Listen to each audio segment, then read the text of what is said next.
Assalamu alaikum. How are you all? Okay.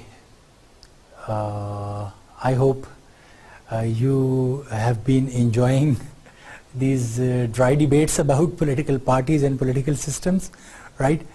Okay, today we will be touching upon another very interesting and very important issue, and that is the civil-military relations in Pakistan, a brief survey, right?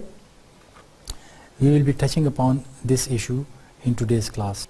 Okay, so civil-military relations describes the relation between civil society as a whole and military organization or organizations established to protect it, to protect the state or protect the citizens, but organizations, military or other organizations, there to protect it.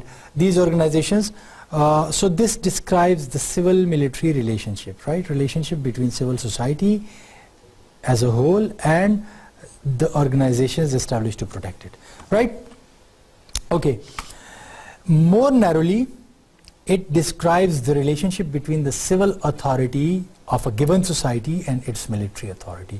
So if you want to understand it, you know that the previous one, this was a broader explanation, but this one, in order to narrow it down, right, you can understand it by that relationship between civil authority in a society and its military authority, right? So you can discuss it in this manner, that civil authority and authority of military establishment, right? So the relationship between these two authorities is basically civil-military relationship, right? The term civil-military relations refers to the role of armed forces in a society. Now this is important, right? It refers to the role of armed forces in a society, right? And it implies that the relations between the military and the civilian populations are like labor management relations, right? Legislative, executive relations. Civil-military relations include studies of how a military employs civilian contractors, how military bases interact with their neighbors, and how a nation's military affects its politics. So basically all these things, they come under the ambit of civil-military relations, right? These things, they come under the ambit of civil-military relations, right? So this is in this manner, it can be understood, it can be comprehended in this manner. Okay, civil-military relations is in Pakistan have always been on a bumpy road, right?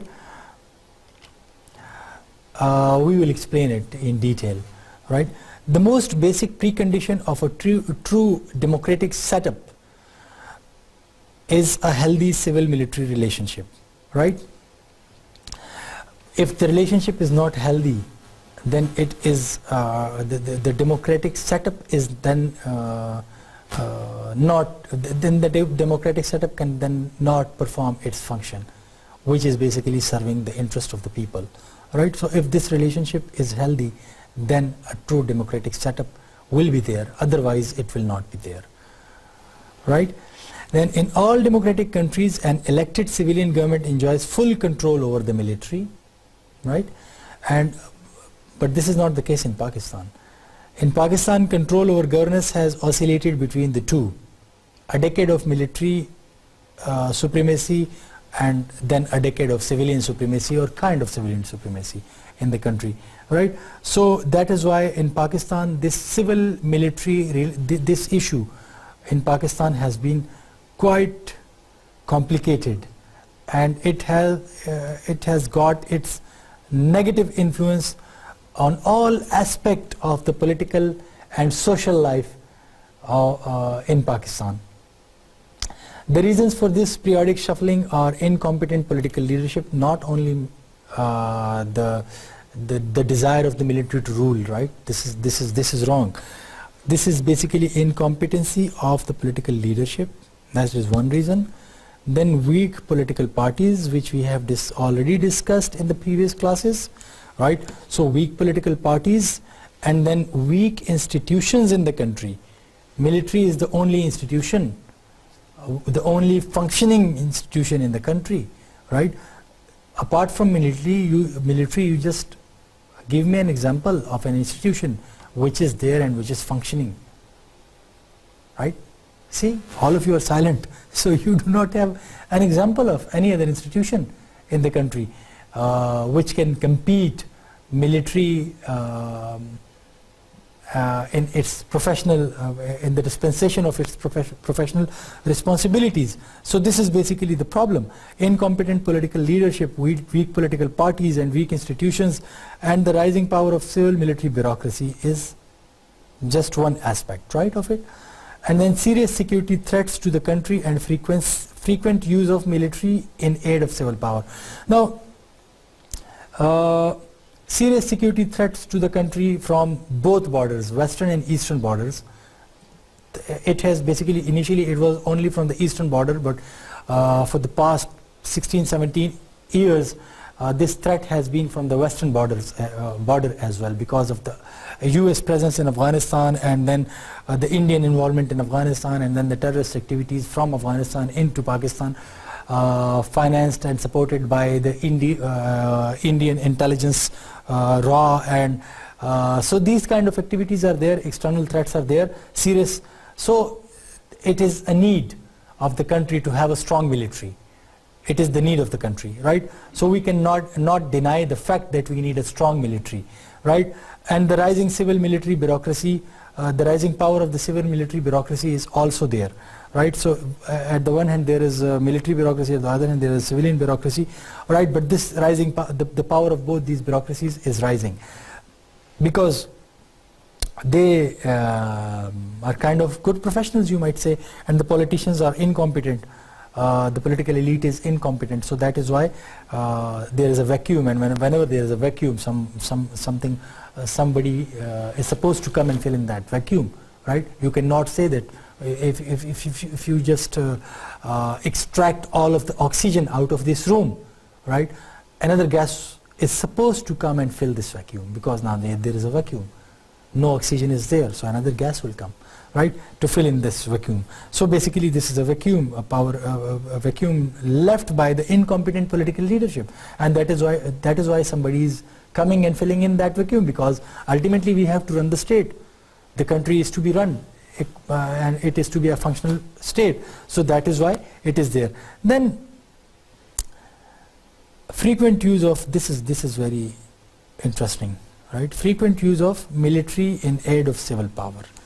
Now, whenever civilian governments comes into power, they would say that, okay, we have not been offered enough chances to rule the country, and civilian supremacy should be there, this and that.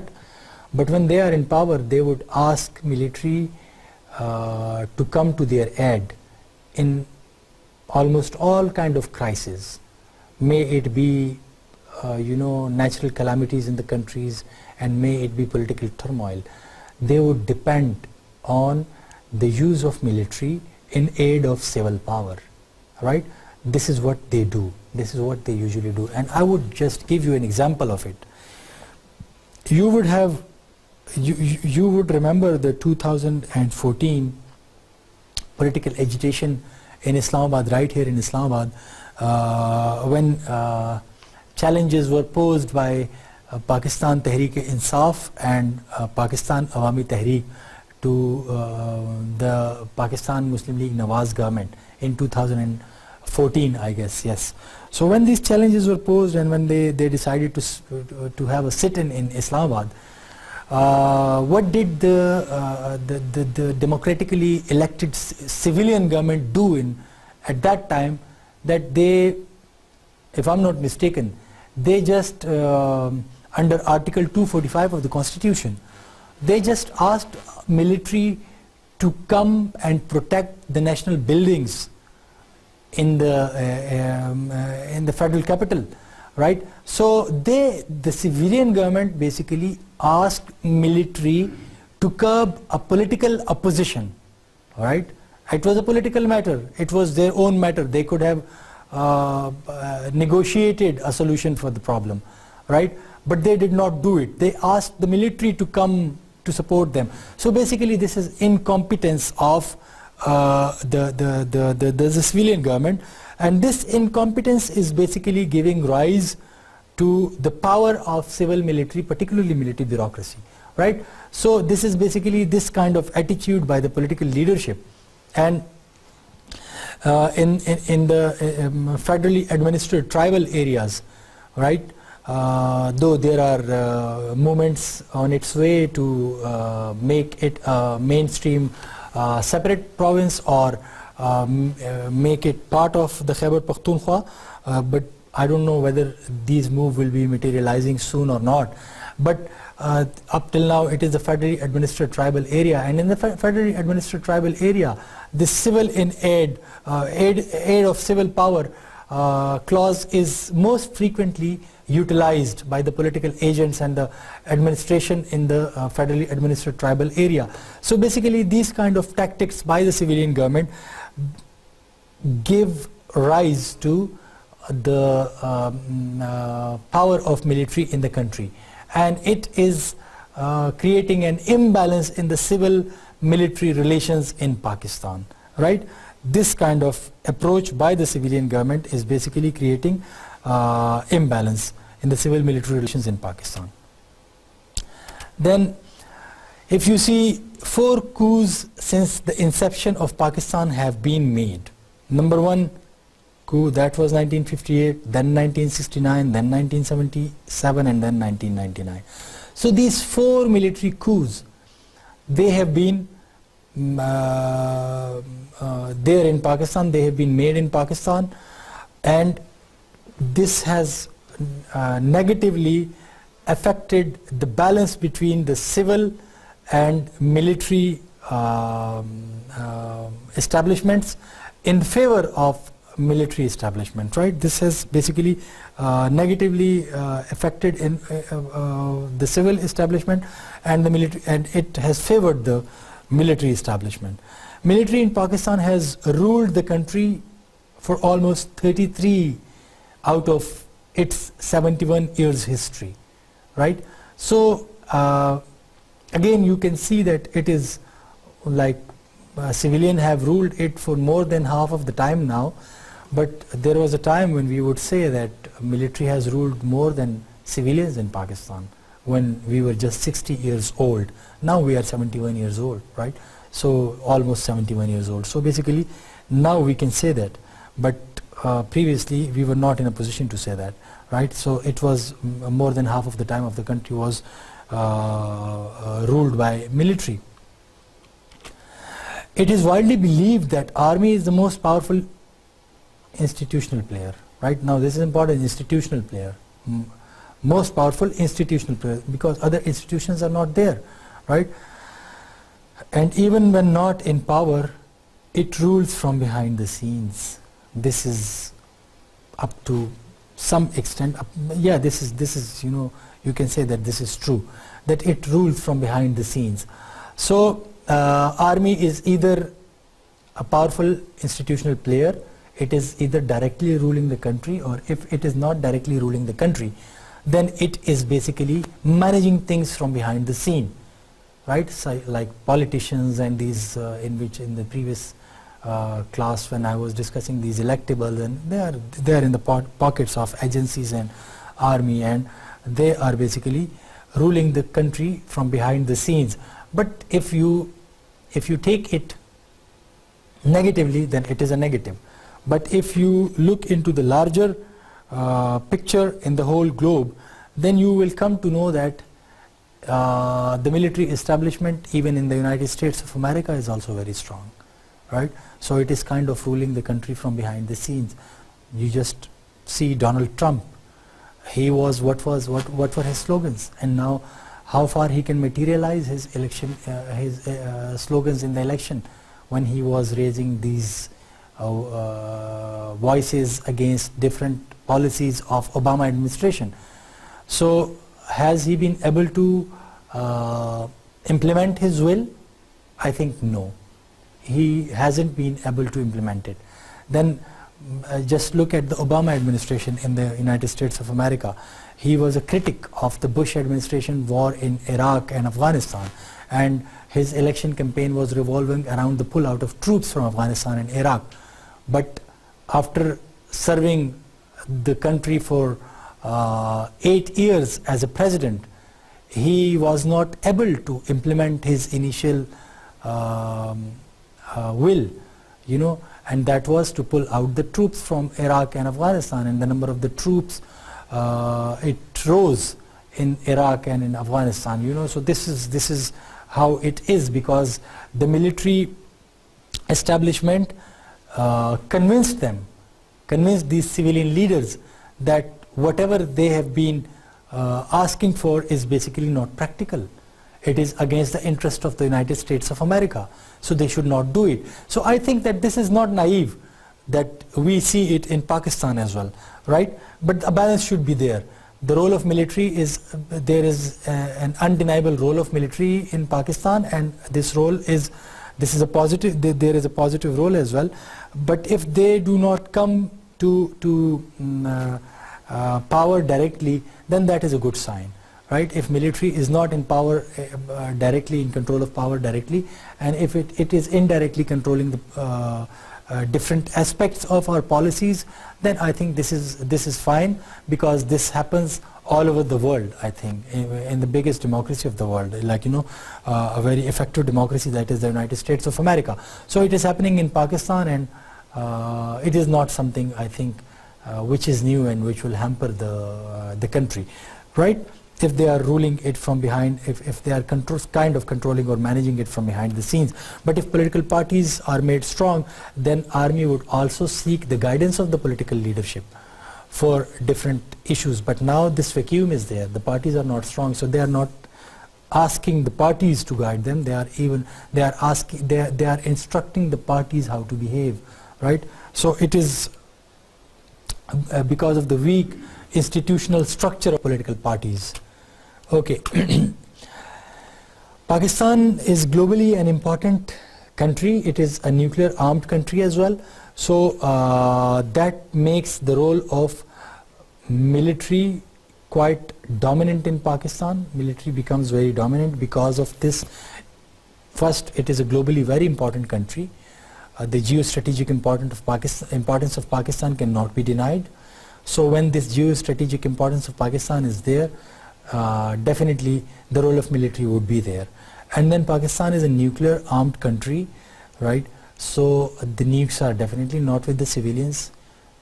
They are in control of the military establishment. So these two aspects make military more dominant in Pakistan rather than the civilian government, right? Then another aspect, which is that Pakistan is allegedly a haven for the terrorist, attacking internationally and domestically, right? So because of its vicinity with Afghanistan, which is a war-torn country, downtrodden war-torn country, so Pakistan is an alleged haven, and the FATA, the federally administered tribal area, which I have just been discussing, this FATA is adjacent to Afghanistan, and when it is adjacent to Afghanistan and it is a lawless kind of area, it is a grey area between the mainstream Pakistan and Afghanistan, the lawless Afghanistan. This FATA is a grey area, and most of the terrorists, previously the Mujahideen, they have been, it was a launching pad for the jihad in the against the Soviet Union in Afghanistan.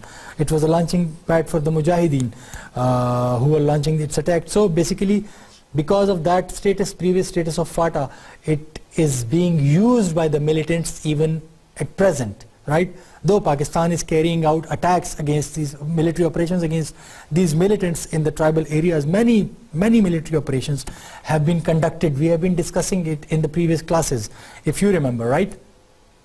So many operations have been carried out in the federally administered tribal area, but still terrorists are there in FATA, and civilian government, civil bureaucracy cannot counter these terrorists and these militant activities. They cannot counter it.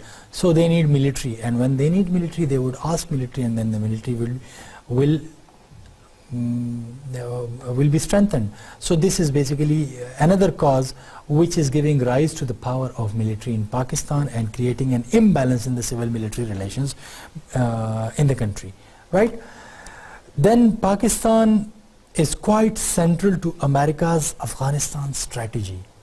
Pakistan is very central to the strategy of America in Afghanistan, right? You just scan the statements of all American presidents from 2001 till date: George W. Bush, Barack Obama, and President Trump. You scan their statements about Pakistan and you will come to know about the importance of Pakistan for the United States of America in Afghanistan, for the Afghan strategy. So if Pakistan is that much important in Afghanistan, definitely there is no development work going on. There is a war going on in Afghanistan.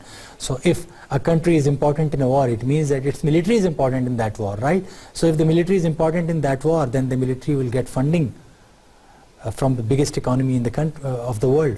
It will get funding as well. So if the military is getting funding for military activities, definitely it is equipping the military, and when the military is equipped and the civilians do not get that kind of funding, then the civilians are weakened and the military is strengthened. So this imbalance is again visible because of this strategy of the United States of America in Afghanistan and the importance of Pakistan, or the centrality of Pakistan to this strategy. So it is again this, like, all right, okay. Unfortunately, the problems in Pakistan are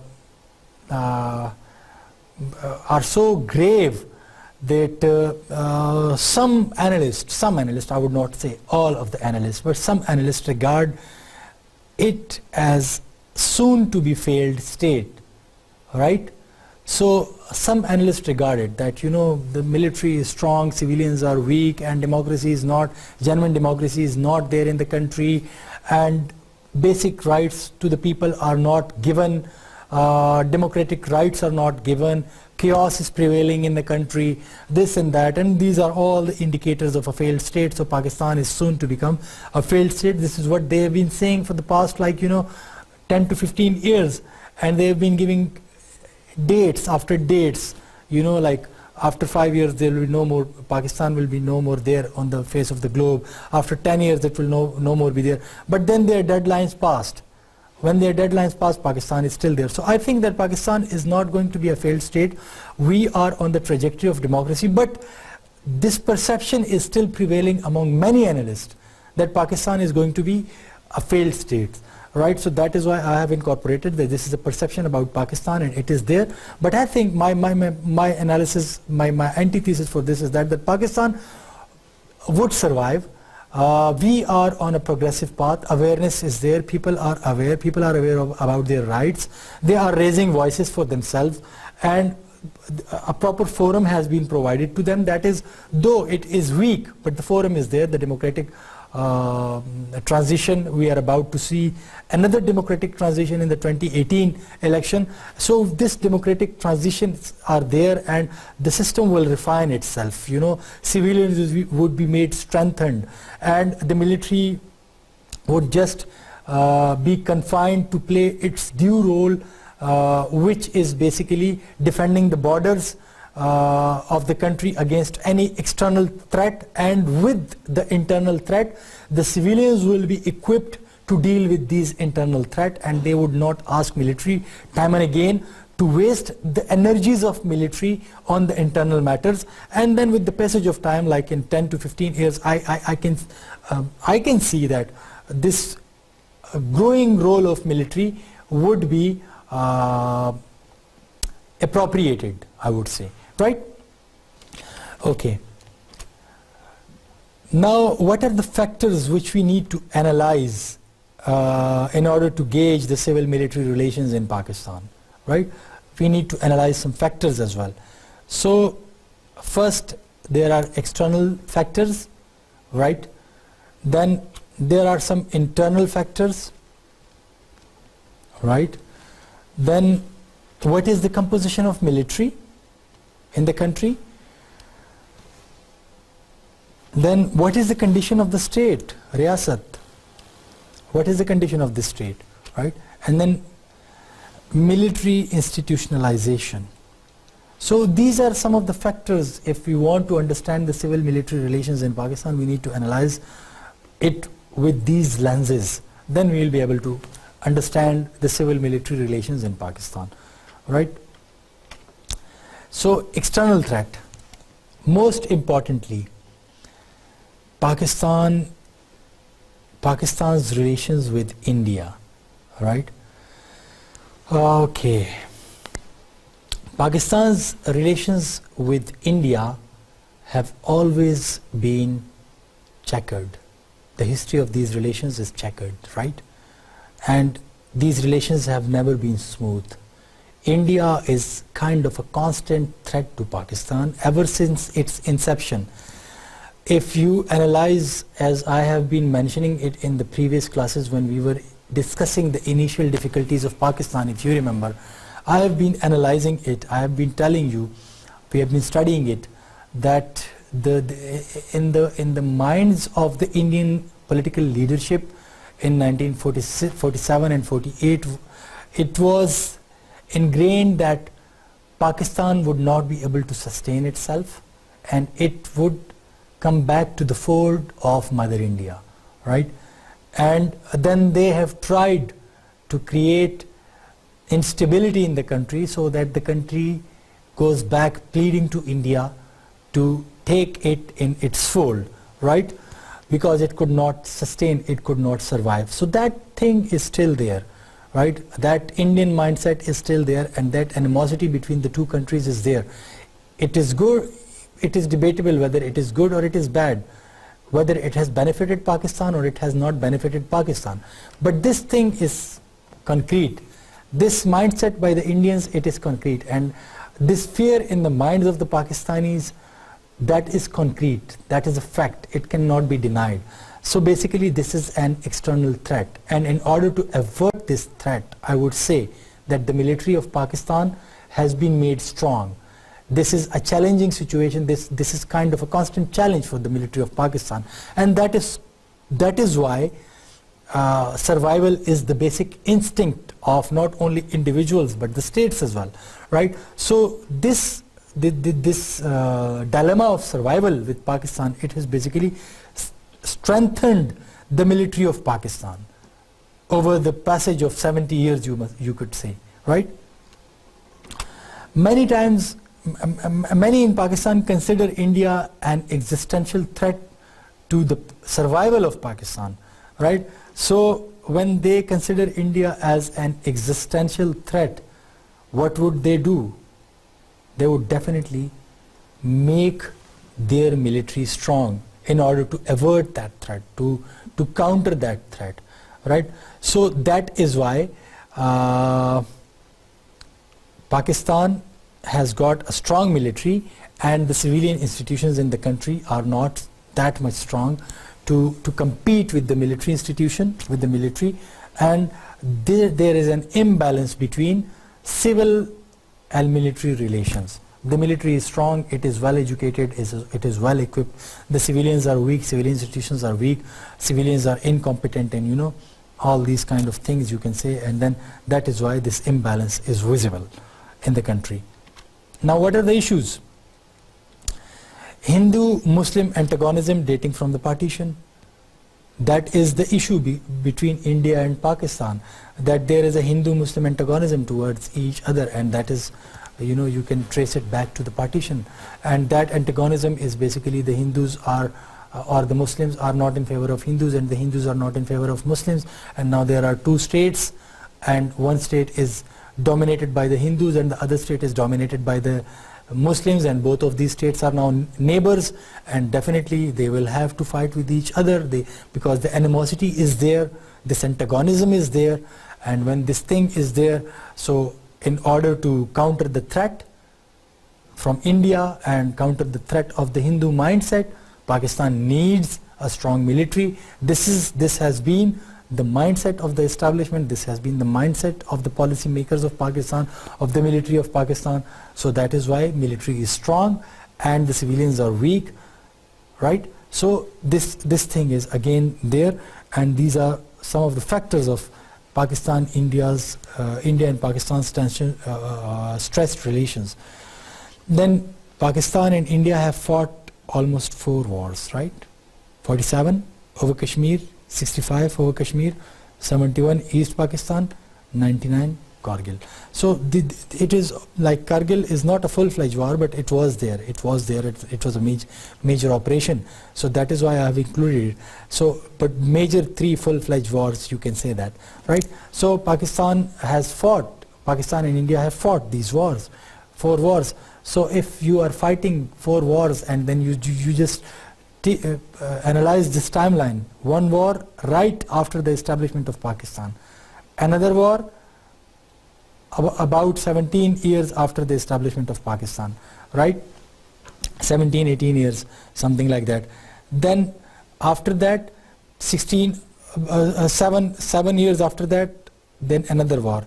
And then you see in 1991 another war, right? So it is almost with uniform frequency, and the frequency of war is there, and it has spread all over the history of Pakistan and India's relation. So then how can Pakistan assume that it will not happen in the future?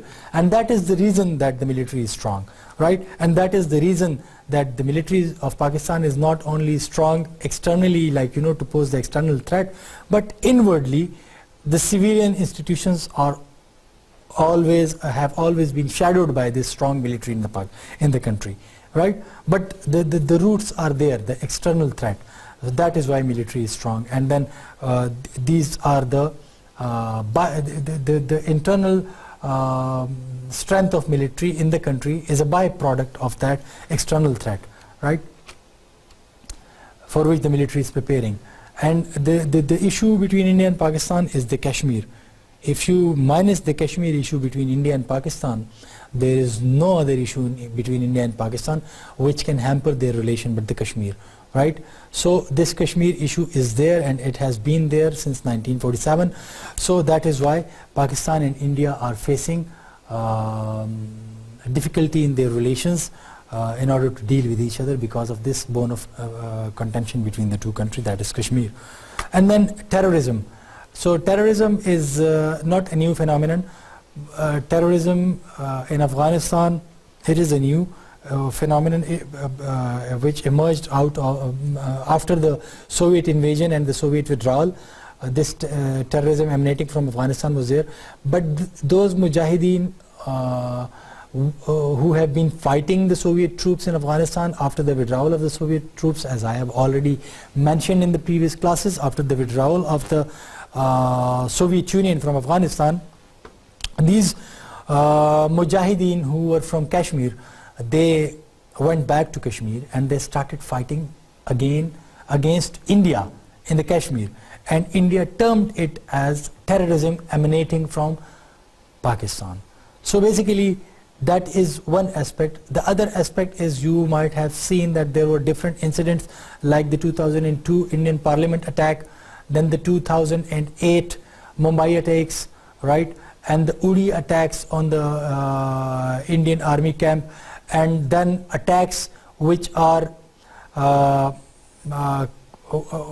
terrorist attacks in Pakistan.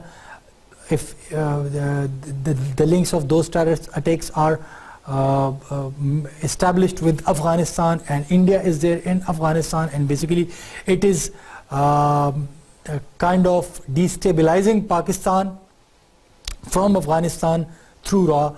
So these links, they are blaming Pakistan for terrorist attacks in India, and Pakistan is blaming India and Afghanistan for terrorist attacks from Afghanistan in Balochistan and KP and FATA and even Islamabad, Lahore and Karachi previously. So this terrorism, the issue of terrorism, it is again deteriorating the relations between the two countries, and the blame game is on, right, between the two. So this is another issue which is, you can say that external threat and terrorism and this and that, and these are linked, and the relations between India and Pakistan are always on a bumpy road because of these kind of issues, particularly Kashmir and terrorism and the war between the two states. So the history is there, the badge is there, right? Okay, what are the internal factors which are making military strong and the civilian leadership weak? Okay, number one, these we have already covered this in detail in the initial problems of Pakistan lecture, right? So you would remember that, but now it is again relevant, so I am referring back towards that problem. The untimely demise of Quaid-e-Azam Muhammad Ali Jinnah left a leadership crisis in the country, right? So he was a civilian and the civilian died. So that civilian leadership crisis in the country, it was there and it is still there, right? So initially Pakistan could not take off, the civilian establishment in Pakistan could not, take off and compete with the military establishment because of the untimely demise of Quaid-e-Azam Muhammad Ali Jinnah. The first year of independence was marked by the heavy dependence on the charismatic personality of Jinnah, right? He was the Governor General and the President of the Constituent Assembly. So this was the first year of independence 1947 to 1948. He had charismatic appeal, right? Stature, unrivaled prestige that commanded and compelled unquestioned acceptance of his leadership all over Pakistan, right? So this is what he was. However, he died on September 11, 1948, leaving behind an enduring political vacuum. Now, again, if you see, had he been given chance by the divine designs, he would have put the civilian machinery of Pakistani state on a positive trajectory, but he could not find that breathing space from the nature, right? So that is why we can say that this is one of the factors that civilian control in the country is weak and military control, because military was strong and the civilian leader died, and then the rest of the leaders who were about to come, they could not compete, because then crisis after crisis after crisis. So it was there. Liaquat Ali Khan, now what happened that he was a lieutenant of Muhammad Ali Jinnah and the first Prime Minister of Pakistan, right? He guided the country with courage and confidence during a difficult period, but lacked the authority of Jinnah. Like Muhammad Ali Jinnah could, command people. Liaquat Ali Khan, and people would obey Muhammad Ali Jinnah, but Liaquat Ali Khan did not have, he was a strong person, he had a strong personality, he was a visionary person, but he lacked that command. So that was a problem for him, right? So he could not do that. He endeavored to strengthen the parliamentary system, but his tenure was also short because he was assassinated in 1959. So his tenure was cut short. But he tried. He tried. He gave this objective resolution, and so had he been given chance, he would have been able to at least come up with something concrete and put the civilian establishment on the right path. Which is the path of progress, but he even, unfortunately for Pakistan, he could not get enough time to do that too. With the death of Liaquat Ali Khan, with the death of Liaquat Ali Khan, the facade of parliamentary democracy began to erode, right? This is what happens. Parliamentary democracy was which was envisioned for Pakistan, but with his death, that vision started to erode, right? What happened? The bureaucratic elites did not take long to convert the office of, now this is unfortunate, office of the Governor General into an instrument of bureaucratic intervention. So the office of the Governor General, because previously Governor General was Muhammad Ali Jinnah, but later on this power vacuum, this leadership vacuum, allow the bureaucratic elites to flood the office of the Governor General and make it an instrument for intervention into the polity, right? So this is a negative role by the civilians at that time as well, right? Though civilian bureaucracy, but they played a negative role at that time.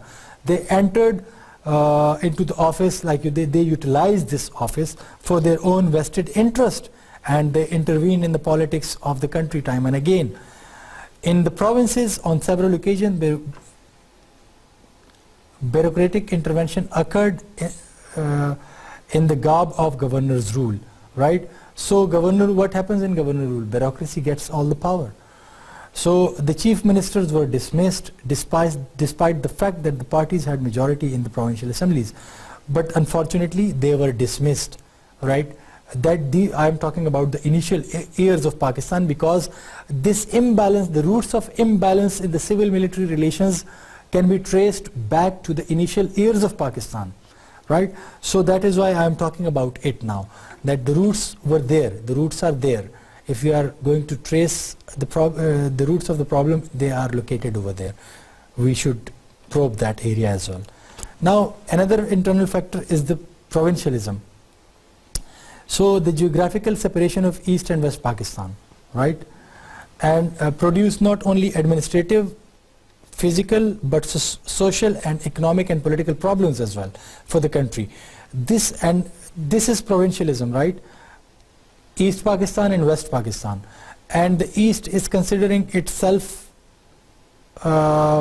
deprived, while the West was depriving it, and it was considering East was under the inferiority complex and the West was under the superiority complex. So both were, kind of caught by different kind of complexes, poles apart complexes, and there were some there is some genuineness in the East complex, because some concrete support was not provided to the East Pakistan, and economic support was not provided to it, right? We have already discussed it, so I will not be discussing it in detail. Okay, Pakistan was an agriculture country and it was a poor country as well, right, initially.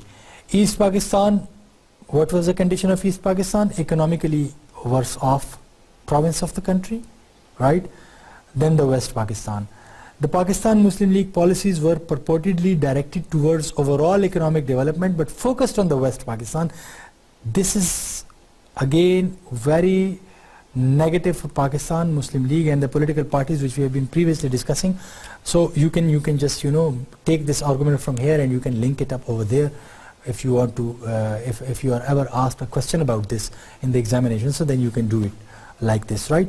So this is also a very important argument to support your main argument regarding the political parties in Pakistan, and if you are tracing the history of political parties and what went wrong, so you can quote this thing, you can just use this argument over there as well. So the focus of Pakistan Muslim League was on the West Pakistan. The focus of the economic development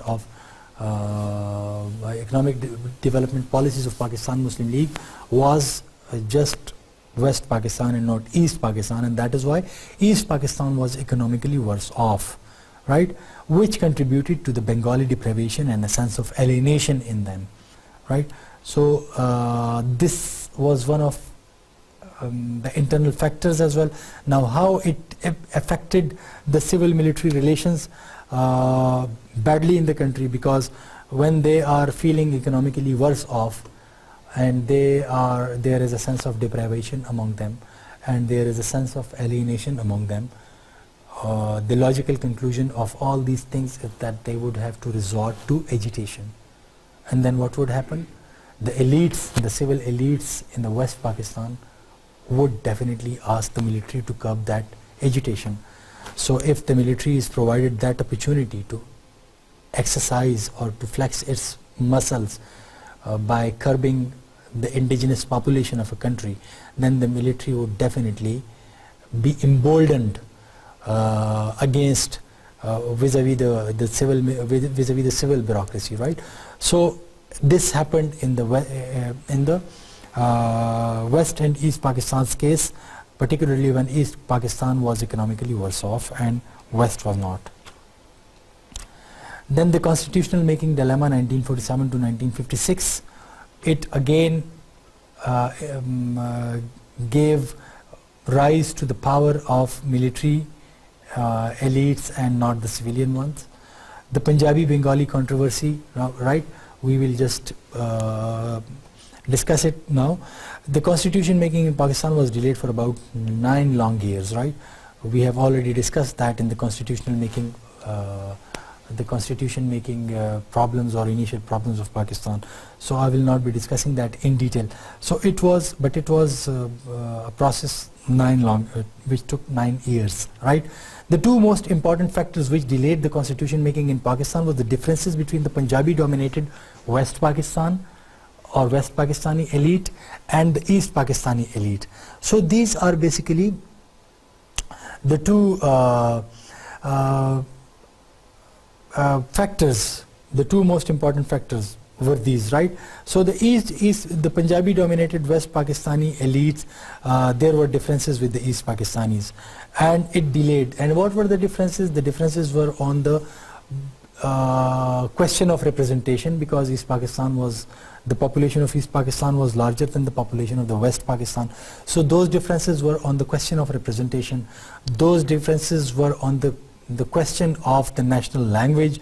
What would be the national language if the number of East Pakistan, the population of East Pakistan is greater than the population of the West Pakistan, then naturally East Pakistan should be given, the Bengali should be given equal status of a national language along with the Urdu. And these were kind of the questions which we have already discussed in detail in the previous lectures, but now I'm just referring back to it towards it so that you can get a good picture of the things, to understand the roots of the imbalance between the civil military relations. And this imbalance is located there deep down in the history of Pakistan and the disparity between East and West. And in order to curb the agitation from the East, the Western elite would resort to military means, asking military time and again to go and intervene and curb the agitation in the East Pakistan on behalf of the West Pakistan or behalf of the civilian elites of the West Pakistan. So basically this imbalance has been created, which we are now seeing, right? Okay, East Pakistan demanded maximum provincial autonomy, whereas the West wing favored a strong center. So what happens if a unit is demanding maximum authority and the center is, another wing is in favor of a strong center? So it will just automatically ask or resort to military means to make the other wing silent, right? So this happened in the East Pakistan, and this happened from the elite in the West Pakistan.